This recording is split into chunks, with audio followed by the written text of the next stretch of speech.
Welcome back, everybody. This is part two. This is actually my third take. I did a take downstairs in the shop at the bench. The lighting's just horrible. I need to upgrade the lighting in there. It's just not that great.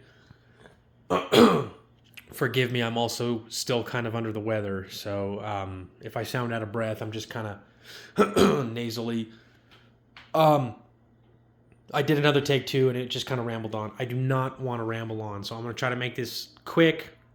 I'm gonna try to do this in like 6, 7, 8 minutes, something like that. So basically, this is the complete build. Howa Superlite. I threw the Leupold VX3 HD. It's the 3.5 to 10 by 50 with the fire dot. It has a retail of $7.99. Full transparency, I did not pay $7.99 for it. I'm not gonna disclose where I bought it from because I don't want to get anybody in trouble. But I got this scope for $5.50.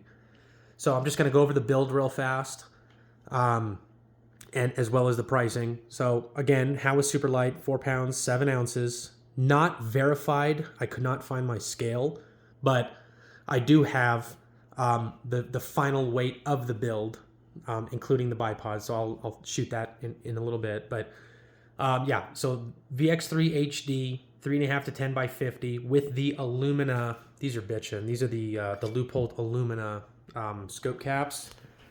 These are really cool. I'm not a Leupold guy. I never really have been. This is my first Leupold scope, but I'm so far very pleased with the quality. Excuse me. It's got the CDS reticle, so once I get my load development done, I will do a video on this as well for my experience. Supposedly, when you buy this scope, once you figure out your velocity and more or less like your dope, you kind of put some information on your bullet on their website, and they will send you a custom dial. So that way, rather than dialing an MOA, if you range an animal at 350, you would just turn this until it reaches 350, and it should be money. I think that's really cool. It kind of alleviates the need to write up a dope card. I still like writing dope cards. I do it for all my guns, but this, I didn't really want to make this like a bench shooter, like, oh, I'm going to take it to the range every weekend and, put all kinds of rounds through it. That was not the intention of this build. Basically, I'm fully complete on this build as you see it, and I'm just going to do some load development, and I will make videos on that as well. I live in California. This is primarily just going to be a hunting rifle, so I'm just going to go over a few different bullets for load development. It's going to be the Barnes 127 grain LRX boat tails, the Nosler E-tip 120 grain, and then the Hornady CX, I believe that's a 130. Those were the biggest bullets that I could find, or the heaviest bullets rather. I did find some 140s on Cutting Edge website, but it does list it as single feed, so I don't know if that was going to interfere with the magazine or not. So I didn't really want to go that route, at least not right now. So real quick to list the build. So I got the rifle on Grab-A-Gun. It was my first experience not only dealing with Grab-A-Gun, but ordering a firearm online and having it transferred to an FFL. I'm pleasantly surprised with the process. It was kind of convenient. I've bought rifles at Turner's and, other gun stores before. And, unless it's like really advertised as being on sale, you're typically going to pay MSRP for a rifle. So after tax, transfer fees, dross, all that stuff, the rifle was $1,075. So Howa Superlite 6.5 Creedmoor with the KRYPTEK obskura camo on the stock. It was $1,075. $550 for the scope, $50 for the rings, $125 for the caps, and then the bipod was $150. I don't have like a note sheet or anything right here. I think that came out to like $1950, which I think that's about normal. I think 1950s kind of in the medium range. Obviously, you can build rifles a lot less than that. You can build rifles a lot more than that. So I think sub 2000 is kind of the happy medium. It's not like I had all this extra money lying around. It's not like I had to spend that much. It was just kind of like I wanted something that I put together one time. I'm not going to take this scope off and put it on another rifle or put a different. I mean, that was not my intention. I just wanted to just do the build in one shot. And this is going to serve like 85, 90% of my hunting needs and the family's hunting needs. My wife is starting to get into hunting. She is able to handle my 270, but I did want to get something lighter recoil for her with no sacrifice in power or just overall, shooting comfort, effectiveness, what have you.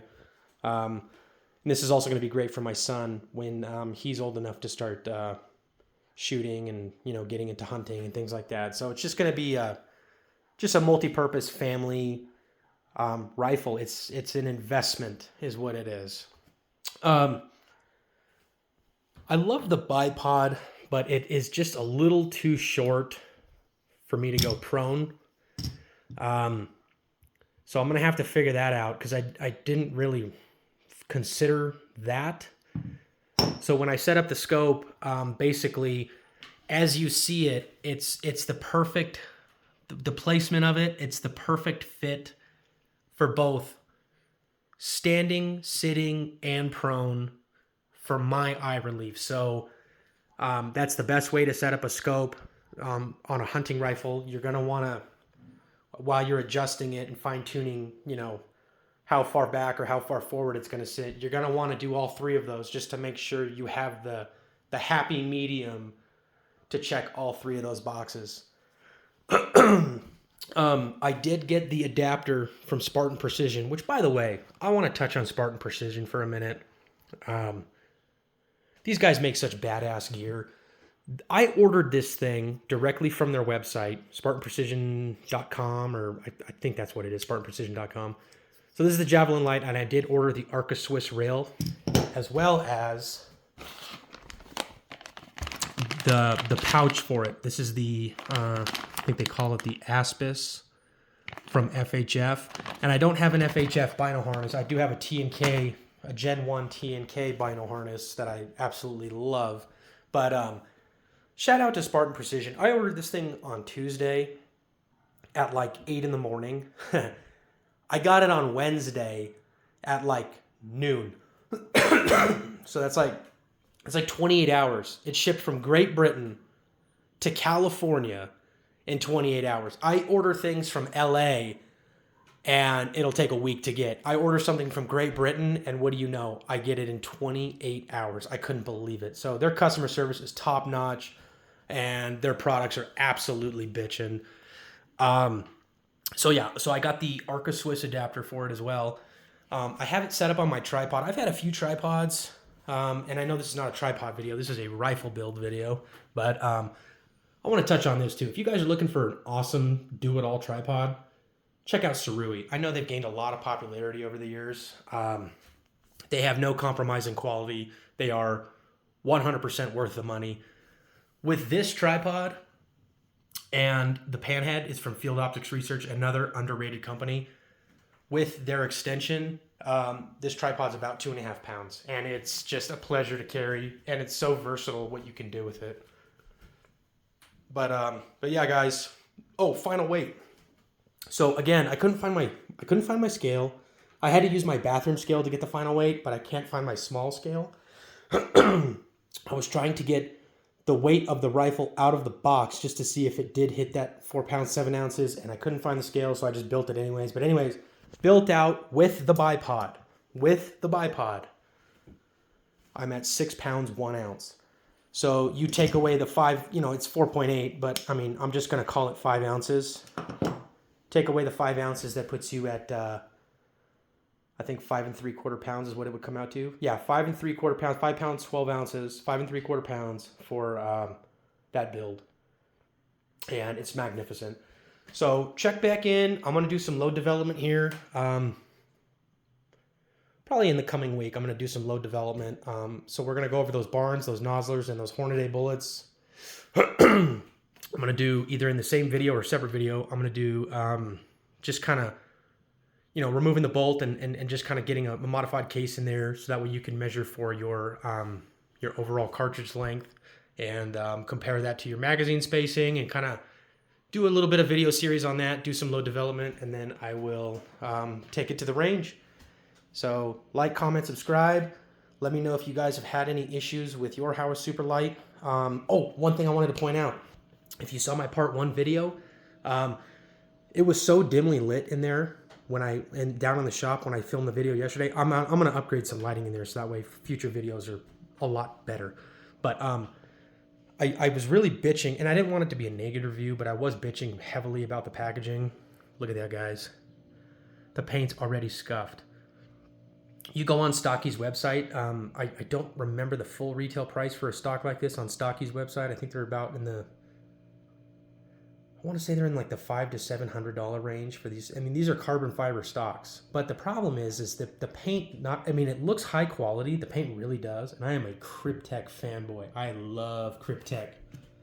I have all their gear. I love their camo, their patterns. They're so effective. It's such a hot looking paint job, but I don't think it's going to be that durable. I don't think the longevity is going to really last. And I never noticed this after it shipped. But with the shit packaging that it came in, I'm not surprised to see that. And then their quality control is not that magnificent. You look at just kind of the transition between the paint and the recoil pad. It's just a little messy. So overall, Howa, you guys need to improve some stuff. Magazines are way too damn expensive. Your packaging is dog shit. Something's got to happen with this bolt. I mean, at this angle, that thing should not stick the way it's sticking. That thing should just slide. Look at it should just slide straight back. $1,000 rifle, this bolt should be so smooth, like a Bergara. And I keep referencing Bergara because I honestly think, and I haven't shot this yet, so I'm not trying to sound like a dick, but I honestly think Bergara is a better product all around than Howa. I haven't shot a Howa rifle. I have shot Bergara rifles. Okay, I'm going to be transparent with that. My opinion could change after I get this thing to the range and I shoot it. But first impressions, I'm not too happy with just the bolt. I think they can improve on this. It's just, I don't know. It's just messy. But anyways, guys, stay tuned for the load development. Again, I think this is a great rifle for the price point. I just think Howa could clean it up. I'm not trying to tell anybody not to buy one of these rifles. If you buy one of these, if you want something that's just super lightweight, I think this is the ticket. 4 pounds, 7 ounces. And also, as of 2024, today's St. Patrick's Day 2024. So they are soon going to be releasing their newer Superlite model, which it does have a different paint job. I think it actually exposes the carbon fiber and then has like a camo over that, but it's different than this. But I think what they did is they have a shorter barreled version. So this is a 20-inch barrel, and I think now in the 308 and the 65 Creedmoor, you can get it in a 16-inch version. So it'll be 4 pounds, 3 ounces. So there's a little give and take. I think the quality does suffer a little bit for a rifle. For a rifle this light. So I'm trying to be optimistic. I'm not saying that I'm super disappointed with it, but I think there are some quality control issues that Howa could definitely improve on. But so far, I'm really happy with the build. I can't wait to get the load development done, and when it's time to go to the range, I will make videos on that as well. So drop a like, drop a comment, subscribe. I'm gonna start trying to grow this channel, so and that's another thing. If anybody can give me some pointers, I'd really appreciate it too. I'm not quite a video editor. I'm doing all of these in one take, so I would like to learn how to edit videos. So if you guys have any tips or tricks for me, please throw it in the comments. Send me a personal message. I'd really appreciate it. All right, guys, have a wonderful day.